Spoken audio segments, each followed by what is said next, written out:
Grand Minister Lucius looked to his Grace's evening tomb and found that he and Leslie were sleeping together. Obviously, they must have been tired from their soul union. Lucius spread out his awareness and discovered several palace servants, observing. Lucius turned to walk into the hall, and then let out a booming voice. Clear the holy quarters of the palace. Do not return until the word has been received from Consort Leslie. Before Lucius had completed his first sentence, the hallways and corridors were cleared.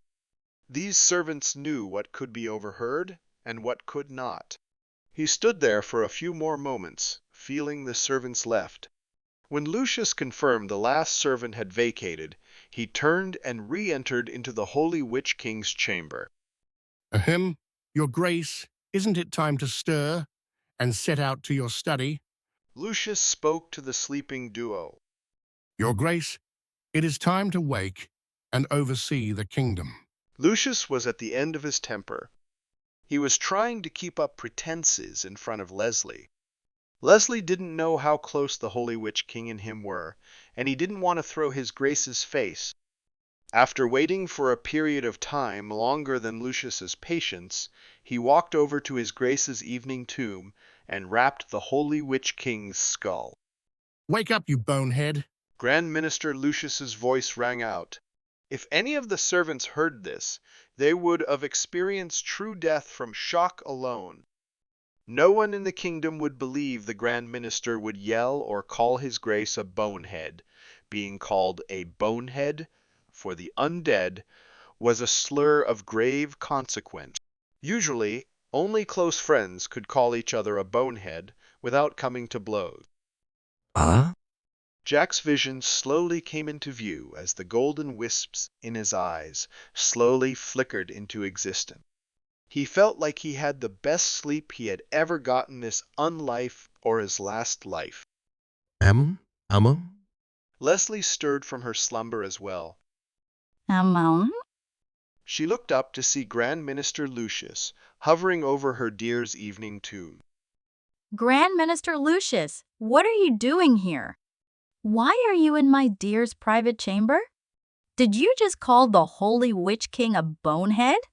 Leslie rapid-fired questions at Lucius. Leslie was still questioning Lucius as she was getting up. Lucius started to backstep. He didn't know that Leslie could be this fierce. He had been working with her for countless years, but this was the first time she showed such a protective side. She was like a mother protecting her child. Leslie, dearest, please calm down. I am sure the Grand Minister has something important. Jack spoke while being lazy in his evening tomb. The gold wisps of his eyes were slowly and softly dancing.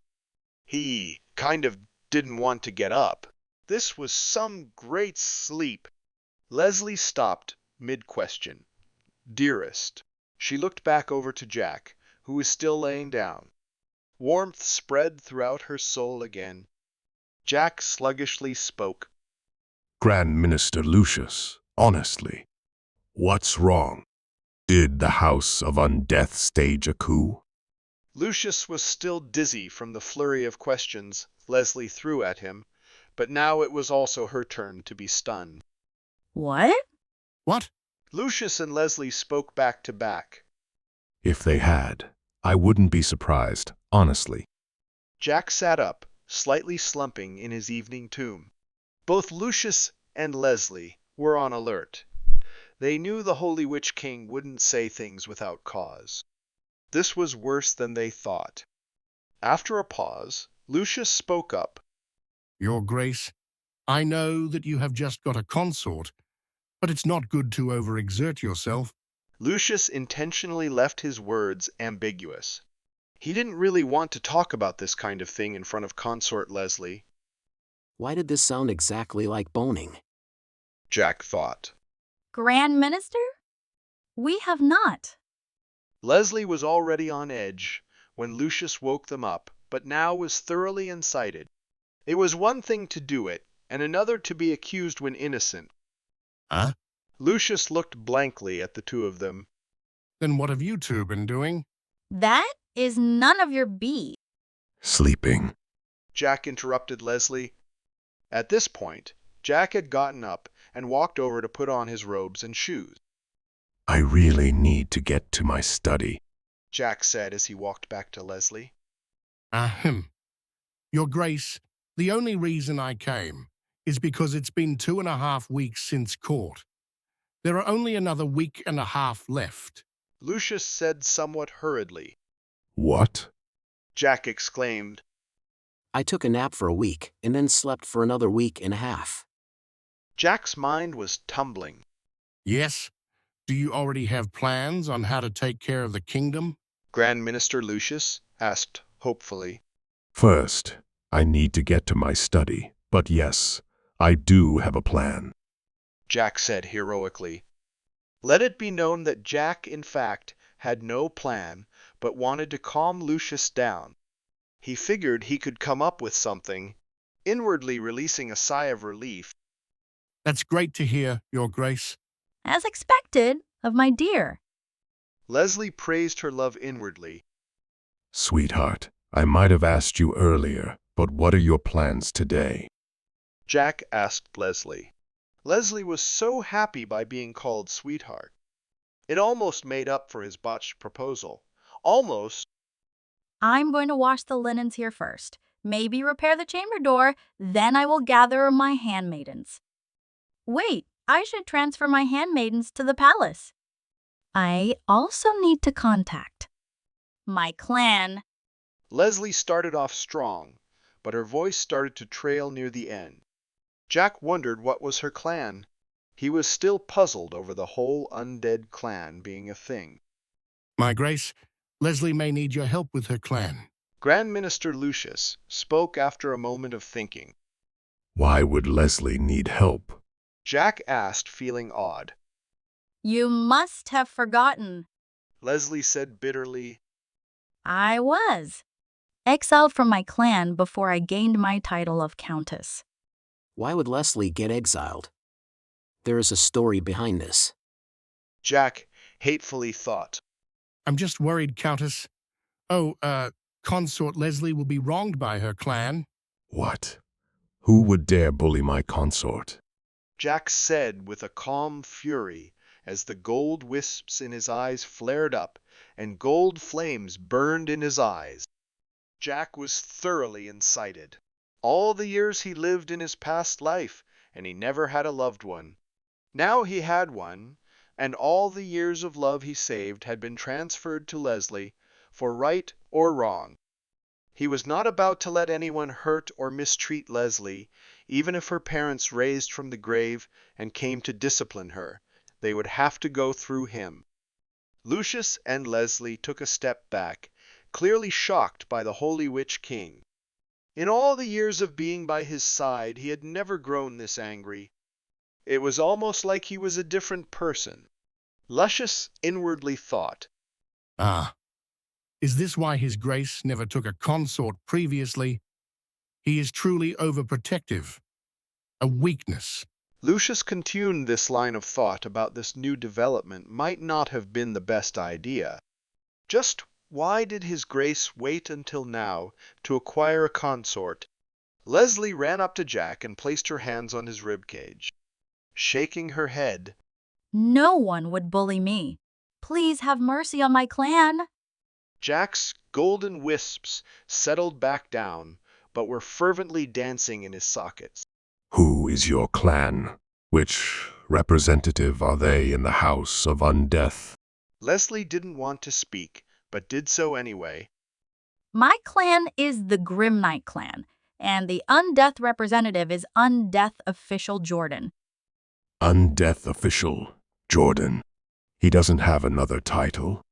Jack asked. The golden flames dimmed. Leslie shook her head. No, dearest. What is the highest title in your clan? Jack asked to confirm. I was the highest title, but if you don't count me, then the Grim Knight clan has 2 barons. Leslie was finding this line of questions to be odd, but answered them anyway. Lucius wasn't quite following as well. Ah, So, that's it. Jack spoke cryptically. What's it? Lucius asked. Leslie was a marital asset, so if she could marry higher, it would bring a boon to the clan. They thought Leslie didn't have any prospect with me, so they must have wanted her to marry into another clan, one with a higher title and gain benefits through marriage. She refused to serve the clan, and thus was exiled, as she wasn't of benefit to the clan. So they mistreated Leslie based on her willfulness.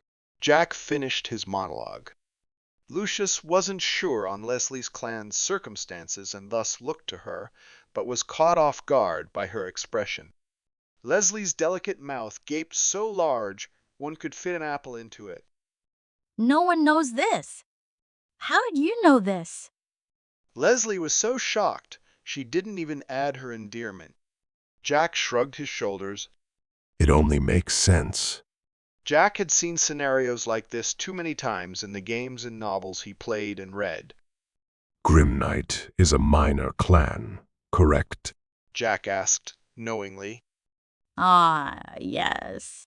That's right, dear. Leslie nodded, coming back to her senses. So they have mistreated you. I need the Grim Knight clan for the kingdom, but I might not need everyone from the Grim Knight clan. Jack said eerily. No, dearest, please, no. My parents are held by the clan. They will execute them if we do anything to them. Her parents. Jack wasn't in the mood, but he did feel like laughing. Her parents did come back from the grave. How ironic! Jack paused, then turned his head to Lucius. At this point, Lucius felt like he had become a third wheel, and he was starting to feel nauseated in his soul from all the endearments being thrown left and right. He would be glad when the honeymoon phase was over. Grand Minister Lucius. Jack said harshly. Lucius shuddered. Yes, Your Grace. I want every piece of news about Undead Office Jordan. So much so, at what time he bathes and who washes his linens. Lucius knew what his grace wanted. Dirt. As you command, Your Grace. I also have one last request. This too must be completed before court. I want another throne constructed for my consort. It shall be made in the image of mine and placed to my left. I want it close, enough that if I want to touch my consort, I can reach out my hand. Jack spoke these last words angrily. Ah, this shall be done.